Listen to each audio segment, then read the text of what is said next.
Okay, and today we're going to be doing these caged chords. And by caged, I mean these 5 open chords that are common for everybody, the first chords you ever learn. C, A, G, E, and D. And the whole thing about this is we need to find out where's the lowest bass note and then refinger it so our first finger's free. Because if you have your first finger free, you can turn these into bar chords and movable chords. So if I had a C chord here, I'm going to use my pinky in the bass, right? And now that I have my C chord here, I can say you can move this chord up just a whole step to D. But 50 years ago, that was a really wrong chord. I think it's beautiful. It's really pretty, right? But technically, it's a wrong chord. It's a D add 11, or whatever you would want to call it, because you're supposed to put your capo lock on.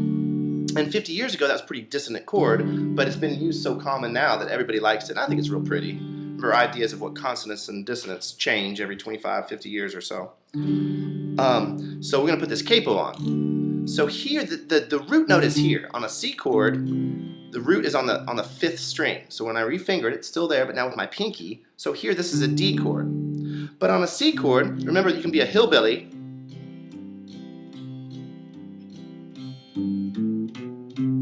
Right? Or I could be a lazy hillbilly, as if there's any other kind. It's my people, I get to make fun of them. So this is a C chord with a G in the bass, right? And actually, this turns into a great swing chord.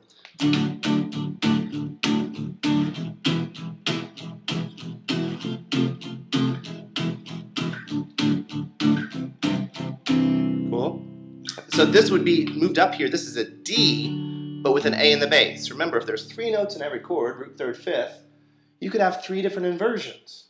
You could have the root in the bass, you could have the third in the bass, you could have the 5th in the bass. So this is a D chord, but with an A in the bass. And remember, my first fingers is controlled sloppiness, where I get out the top string, and I also get out the 3rd string, although I might use my 4th finger to get out the 3rd string right here too. Just nice and thuddy. When you go to a G chord, like a Jimi Hendrix bar chord, or a singer-songwriter bar chord, whatever you want to call it, it's almost like these 3 puppies just move there. We'll see that when we do more arpeggio shapes. And then this guy just stays right where he is. And I just use the thumb. No thumb and mutes, no mutes and thumb. So that's a valuable chord. It's not going to be on the test next week. For next week, you just need to really get together this. So wherever the pinky is the root. Then I do an A chord for the next shape, A. My A is on the 5th string. Oh, is that too bright? Is that going to be weird? I hope not. My A is on the 5th string, okay? And so now I refinger this with my 3rd finger, and you already knew this before you came to me, that turns into a bar chord. Right? So this, if I move this 5th string up to C, now it's a C chord. So before I had this C on the 5th string, and then I had this C. Now these are the same chords, but the notes are in a slightly different order, so they sort of sound a little different. That sounds a little happier. Maybe not. Everybody's ears are different too. But so this, they share the bass note in common, but here the notes are on this side of the bass, and here the notes are on this side of the bass. So that was a C and A, and I just moved A up to G. A up to C. C, A, G. Open G chord. If I move that up a whole step, then I have this chord, right? And this is hard to keep your wrist straight, and I think this chord sucks anyhow. I call that the Hanson chord. By the way, if I take this down, you see that open A chord still there. Because every time you make an open G chord, there's these 3 guys in a row. And when if I move those 3 guys up, then that's A, and now I've got, it's almost a combination of a G shape, open G, Girl Scout G, with an open rock and roll A chord. Same thing with this D chord. On this D chord that looks like an open C that's been capoed, there's still a D in there. So this D, when you make an open C chord, there really is an open D chord down here. With these 2 open strings, it's almost like open, 1, open. That's my D chord, that if I moved up, C sharp, D, right? Same thing with the G, G, G sharp, A, C, C sharp, D. So these chords are kind of connected. So here, the G was in the 6th string, so then I put it here. Once again, that's a hard chord, especially once you get up higher, it's a lot easier to play. But then it sounds even dumber, I think. So I don't really like this chord very much. What I will do is this chord, A with a C sharp in the bass. And what I've done is I've just taken out the outsides, the 2 roots, and I'm just making my A here with C sharp. Cool. So you can play an open A, and then put the C sharp in the bass. Now put the E in the bass. And the E is just on that 4th string. So already I'm just taking basically one shape, but getting all the different bass notes that I can out of it. Cool. If you did C here, this is C with an E in the bass. It looks like a Hanson chord up at the 8th fret, but I've got the E in the bass. If I said to say this C chord, and I say, all right, man, and this is where we're going to go with this. If I said, hey, noodle, while you hold this chord, I want you to play some other notes with your fingers. Well, you could do this. Like a little 7th and E, or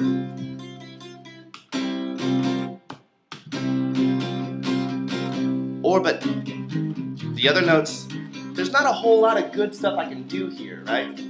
Because my fingers are so tied up being so busy playing the chord, the only thing I have really left to do is my pinky, and my pinky's a pretty damn weak noodler. But if I went up and did the C chord here, I can do all these noodles. And then I come back to this C.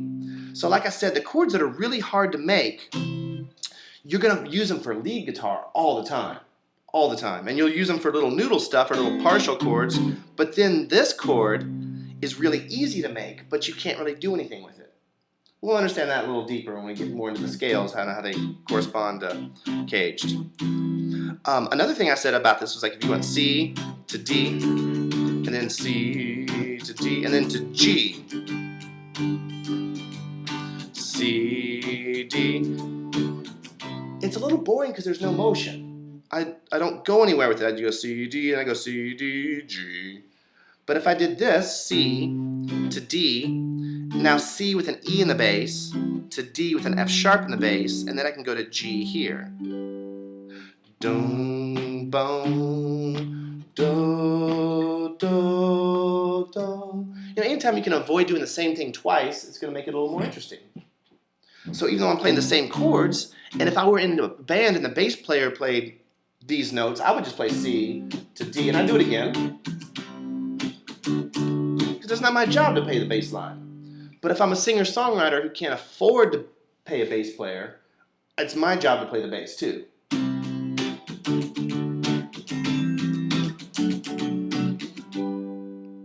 So anytime you see a double bar, I call this the double bar chord, right? This A shape, you just do a country roads in the bass on the 5th string, country roads, and then let your chord fall. And it's the inversion. It shares the same guts. So it's instead of C in the bass, it's a C chord with an E in the bass. Make sense? Yeah. Okay. So that takes care of that one. E.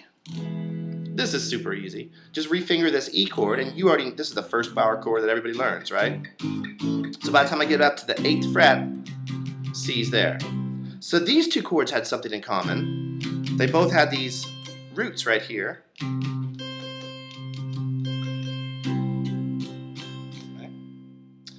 And then the last chord was D, which this is the only one that uses the 4th string for the bass note. Here's the D is here. I could put the A in the bass, and I could also use my thumb on F sharp, but those aren't root notes. F sharp, A, D, D. The lowest root note is on this 4th string. So now I have to refinger this puppy, and I need to take this 4th string up to C to find me a C chord. And that's going to go all the way to the 10th fret. Ugh, sorry for the tuning.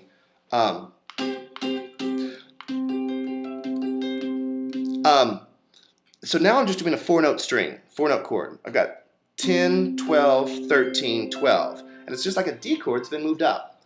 But that's a little too high for me, and I love being a little too high, but this is not the same.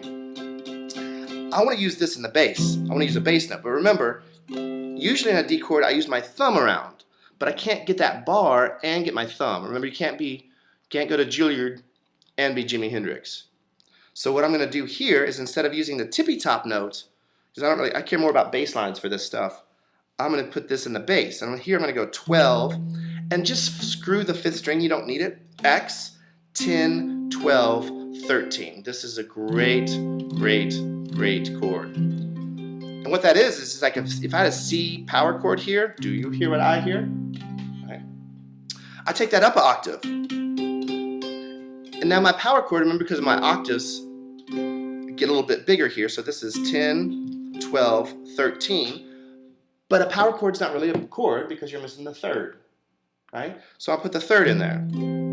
1, 2, 3. And I get this chord. So C with an E in the bass. And then I want you to come back all the way back up to C. Okay? So here I've got 5 different shapes, but I'm always going to come back to the open octave one. So I'll do 6 chords. I've got C, I've got C, I've got C, I've got C, I've got C, or actually you should probably do this chord first, the little baby D chord, and then try to jump it down there. And then I'm going to end with my open chord.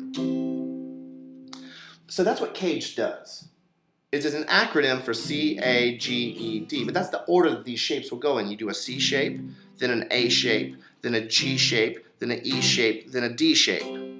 Once again, for this D, I will use the ukulele chord on D, just so you see it. 3 of those chords you have altered fingerings. C, with this chord I could have done it as a hillbilly C with my 5th in the bass, and then it's movable that way. With this chord, I could have taken out the roots and put these guys in there. And it's going to be a little easier to move to that guy. This chord is just as simple as can be. You're going to leave it as it is. And then this chord is a little too ukulele-ish for me. So I'm going to put that in the bass, and that becomes C with an E in the bass. Now you need to do A chords. A, but it's a G shape, E shape, D shape, and then all the way up to A, and then I want to end about where I started again. Once again, I'm going to take this CAGED, but if I were to spell CAGED, but I start on A, I start with that chord. So you do does that make sense that I do an open A chord, and then I do a G shape, but it's really on an A note. Then I do an E shape, but it's really on an A note. Then I do a D shape, but it's on the 7th position. That's the A on the 4th string. It's that octave with the 3rd on the top or 3rd on the bottom. Then I have an A like a C shape. After C, A shape comes again. So if you're always constantly spelling CAGED, even though these are all A chords, so it's really spelling A, but the shapes are spelling CAGED, right? What's after A? G. So you're going to do a G chord. So you always start with the shape of the open chord. Okay? And that also means you're going to always end with the shape of the open chord. Because when you do an open chord, you don't use your capo. So I want you to get all the way back up to the 12th fret to use your capo just to practice these chords open too. So here we're going to go G. Now what's after G when you spell CAGED? E. So this is an E shape. Cool? But where do you start? On the G. On the G. Oh. Because remember, if an open E chord, that's what I said, it's real important to know where your roots are. On a C chord, root is on the 5th string. On an A chord, root is on the 5th string. On a G, 6. On E, 6. And on D, 4. D is the only one with 4 on it. Right? So if I do the G chord, I got G. Now how do I spell CAGED? What's next? E. So I need to make an E chord, but turn it into a G chord, which turns out that these guys share the same root notes. Cool. How do I spell CAGED next after E? D. So here, always look for that 6th string, jump the octave, and then make your little ukulele D chord. And if you want to, you can put a G with the B in the bass. That'll be the next step, but is that cool? Yeah. So this is a D shape, but D, the root is on the 4th string, so D, D sharp, E, F, F sharp, G. Make sure the hard part about this chord is the stretch right there. Hard to keep that wrist straight when you're doing all this crap. So that's a G. What's after D when you spell CAGED? C. C, because we start again, right? Oh. There's no exclamation point or anything. So here you would have the C chord, and the C is on the 5th string. So there's G. Here, after C comes A.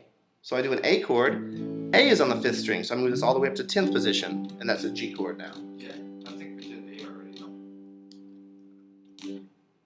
Well, I'm on a G chord, Oh. right? And then I end up with G here at the octave. So my G chords would be G, G. Here comes the sun. Oh, right. But do that with a capo, because you don't want to do that. That's too hard to not do with a capo. Or the bass. I love this chord. You're gonna like it too. G this way as a C shape, G as an A shape, and then G back to where I started. E, E. You go straight to the next chord is D. Remember, I can't do all that stuff in the bass, so I'm just gonna do 4 notes when I'm doing these shapes. Then I do a C shape on E. Then I do an A shape on E. Then I do a G shape on E. And then I do an E shape on E. Last one is D. D, D as a C shape, C A shape, C A G shape, C A G E shape, and then end with my octave on D again. So I'd like for you to be able to do 5 chords. Actually 6 chords, because remember, start with the same one, end with the same one you started with, but up the capo, up in the 12th position, so you're actually using your capo finger, in all 5 keys. So do caged through a C chord, do caged through an A chord, caged through a G chord, caged through an E chord, and caged through a D chord. So do all 5 chords. That's a lot of chords. And it's what's the genius part about this is that it's going to link all these notes together. Because if you can see the chords, then you just add a couple more notes and you can see the scales. Okay. We're going to do the scales next week. Right. So we'll do that next time. And the noodling.